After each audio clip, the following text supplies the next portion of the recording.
O sea, estamos en el año 95, Super Nintendo, Mortal Kombat, adolescentes puestos hasta el culo de esteroides, efectivamente, que bueno, se echan una partida y...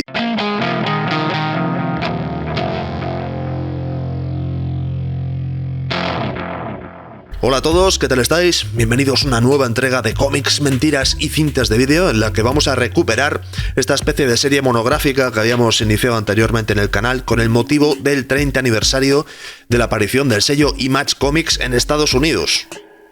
Como se nos está terminando ya este año 2022, pues vamos a tener que acelerar bastante para que nos dé tiempo a hablar de los cómics que quedan, que ya os adelanto que no son muchos en realidad. Y hoy vamos a estar viendo un cómic que la verdad es que tuvo bastante éxito, un cómic bastante importante por así decirlo, aunque yo diría que pertenece más bien a una especie de segunda ola dentro de los lanzamientos de Image Comics, ya la parte más bombástica, la parte más colorida de explosiones, de acción, esa especie como de medio parodia, homenaje, que es lo que representa el espíritu inicial del sello. Esto ya habría pasado y esta colección ya estaría dentro de un margen no exactamente serio, pero ligeramente más formal, por así decirlo. Y esta colección no es otra que Gen 13. Una colección, ya os digo, muy exitosa en su momento, vendió un montón, además tenía muy claro cuál era su público, ya salió con un sello bastante experimentado, que ya conocía cuál era el mercado, cuáles eran las cifras de ventas y demás, y cuál era la propuesta. ¿Y cuál era la propuesta? Pues bueno, Gen 13 es, para variar, uno de estos grupos de superhéroes adolescentes, ¿no? Al estilo Marvel, para entendernos. Gen 13 venía a ser una especie como de versión de lo que habían sido los Nuevos Mutantes en Marvel en épocas anteriores. Los Nuevos Mutantes, recordemos, venía a ser una especie como de grupo alternativo a la Patrulla X, formado por adolescentes, y dentro de ahí pues metíamos historias típicas de chavales de la época, ¿no? Venía a ser un poco el rollo. Después Marvel actualizaría ese concepto, es una forma de decirlo, creando a los X-Force, que básicamente era un grupo de adolescentes pero muy cabreados, con mucho músculo y a los que les gustaba disparar y las armas y todo ese rollo. Adolescentes con mala leche, era un poco la propuesta. Pero esto de Gen 13 recuperaba un poco más o menos la idea inicial de los Nuevos Mutantes. Encajaba bien porque Jim Lee ya había creado en su universo, básicamente a raíz de Wildcats y demás, había creado una especie de universo de personajes, y lo que hizo con Gen 13 fue inventarse algo así como que esta era la segunda generación. Eran los hijos de muchos de los personajes de la primera tanda que había creado Jim Lee, así que más o menos encajaba dentro de una especie de continuidad. Y ya lo que es el inicio, ahora ya nos ponemos ya con esto, ¿vale? Bueno, tremendo este diseño así como opartesco de la contraportada del primer número, en plan, cuidado que esto va a ser muy loco, básicamente es lo que nos está diciendo esta contraportada. Y la introducción es una cápsula de tiempo en sí misma. O sea, vamos a fijarnos, estos personajes, estas armas, estos trajes que llevan y demás, fijaos en esta viñeta. Espero a los que sois más veteranos o a los que os gustan los videojuegos ya sabéis de lo que estamos hablando. Esto es Mortal Kombat. Básicamente nos estamos encontrando que este cómic es originalmente del 95. O sea, esto prácticamente coincide con la época del boom de Mortal Kombat cuando salió y demás, que era, por si no lo conocéis, era un videojuego de lucha uno contra uno ultra violento. O sea, esto que estamos viendo aquí, de hecho, era el tipo de contenidos que esperabas ver en este juego. Mortal Kombat sigue siendo exitoso a día de hoy, así que bueno, supongo que muchos lo conozcáis, pero en esta época pues era era un videojuego que además tenía aparejada mucha polémica por su uso de la violencia y demás. Y lo primero que se nos muestra, para dejarnos claro que este es un cómic hecho para adolescentes absolutamente, es que los personajes, estos dos personajes que están aquí, de los cuales ya hablaremos ahora, estaban echando una partida a la consola. Si nos fijamos en los mandos que están utilizando, vamos a hacer un poco de análisis detectivesco, veremos que están jugando una Super Nintendo, efectivamente.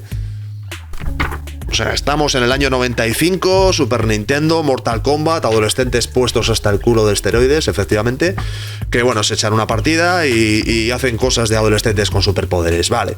Esto nos lleva muy bien a lo que es la dinámica de este grupo. Además, este personaje que estáis viendo aquí, para ya terminar de rematar referencias, se llama Grunge. Grunge, como la música grunge, efectivamente, como Nirvana, Pearl Jam, Alice in Chains, Soundgarden, vale, todo eso, o sea, todo eso de la generación MTV que estaban consumiendo los adolescentes a lo bestia en esta época.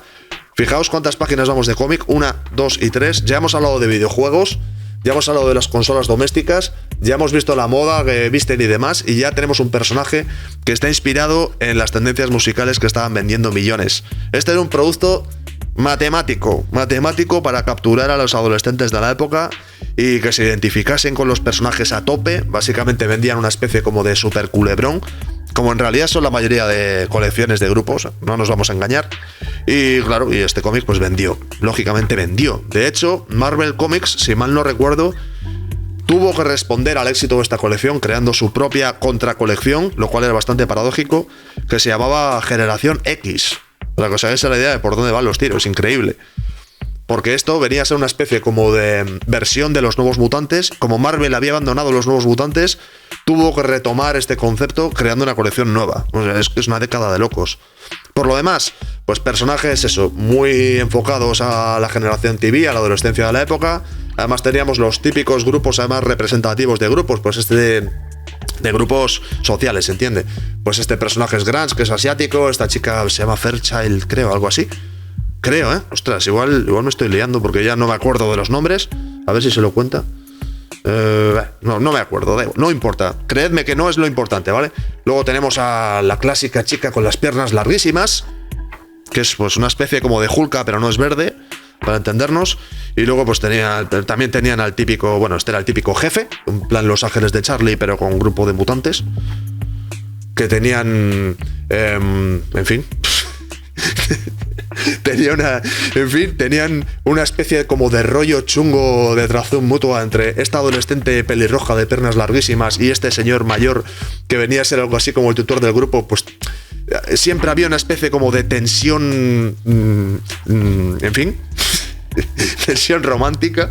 La verdad es que, en fin, resulta bastante, pero lo vamos a dejar ahí. Bueno, luego que nos encontramos chicas medio en pelotas, como no puede ser de otra manera, Producto y Más Cómics, chicas con físicos imposibles, tenemos videojuegos, tenemos chicas medio en pelotas, un poquito de atracción romántica, tenemos a un chico tocando la guitarra en el sofá, mientras este otro tipo puesto hasta el culo de esteroides juega a la Super Nintendo. Es un producto, o sea, no se puede ser más producto que esto. Por lo demás, personajes ultra random, páginas dobles, como veréis, pues eso. Tampoco veréis que no hay mucho en realidad que contar, mucho la gracia de cómo se vestía en la época. Estos, bueno, no habían pasado ese nivel. Sí que había una colección que inició en Image antes que esta, que se llamaba Thrive, que de hecho llegó a vender merchandising, ropa, la propia ropa que estaban vistiendo los personajes, llegó a venderla aparte, de tal manera que el cómic en sí mismo prácticamente actuaba como un catálogo, ¿no? Un rollo muy loco. Por lo demás, pues rollo de clubes, este tipo que se parece sorprendentemente a Trent Reznor.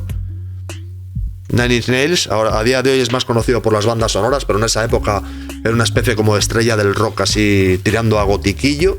De hecho no es que se parezca, es que es un tremendo sablazo. Música industrial, rollo discotequero, grunge, la ropa está así rockera noventera, nombres dinámicos, personajes, ¿qué más queréis? Vagabundos, ¿qué más queréis?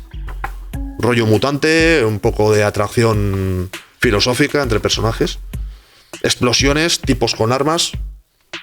Por lo demás, ahora ya en serio, es una colección que la verdad es que no engañaba a nadie. Era una colección enfocada a chavales, que lo que mostraba era un grupo con sus aventurillas, pues un poco en realidad lo mismo que vendió la Patrulla X inicialmente, los X-Men, para entendernos, ¿no?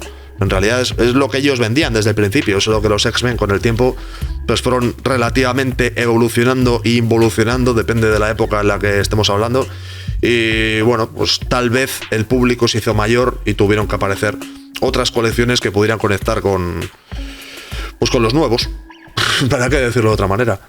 Una colección relativamente divertida que se creó en gran parte para atacar al público adolescente, con estas imágenes hiper exageradas y coloridas y demás, aventuras así graciosas, y luego pues por una parte para complementar, por así decirlo, la oferta que estaba realizando el estudio de Jim Lee, que sale aquí como Fanboy Consultor, básicamente es el creador.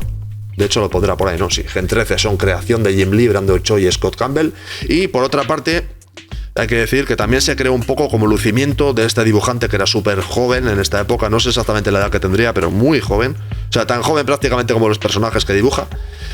J. Scott Campbell, que ya había hecho antes alguna cosa, rollo con Stormwatch, creo, con los Wildcats y cosas así, un poco material de relleno, pero se nota que es el típico fichaje que debieron hacer en convención de cómics, muy joven, y en esta colección el tío realmente dio el pego increíble, se salió, de hecho, se convirtió durante un tiempo en uno de los dibujantes más... ¿Cómo decirlo? No voy a decir de los mejores, pero sí de lo que suelen llamar ahí los hot artists, ¿no? Los que están on fire, los que tienen más éxito, los son más populares. Y de hecho, tiempo después, no muchísimo tiempo después, pero tiempo después, este artista acabaría montando su propio sello o subsello por su cuenta, Cliffhanger, que también juntaría muchas de las tendencias de los años 90, pero ya de la segunda mitad de los 90, más que de la primera. Bueno, aquí nos encontramos estas portadas, que son las portadas originales con las que salió la colección, que en realidad eran referencias totales a las portadas de revistas y de cosas musicales de los años 90, con homenajes varios. Simon Bisley aquí a tope, el mejor, Simon Bisley, si no os he dicho antes que es el mejor, es el mejor. Y por lo demás, pues es una colección entretenida. Es que no hay mucho más. Bueno, no puede faltar una referencia a Pulp Fiction. Ya con esto, ahora sí, con esto yo ya me quedo contento. Referencia a Sandman, referencia a Pulp Fiction.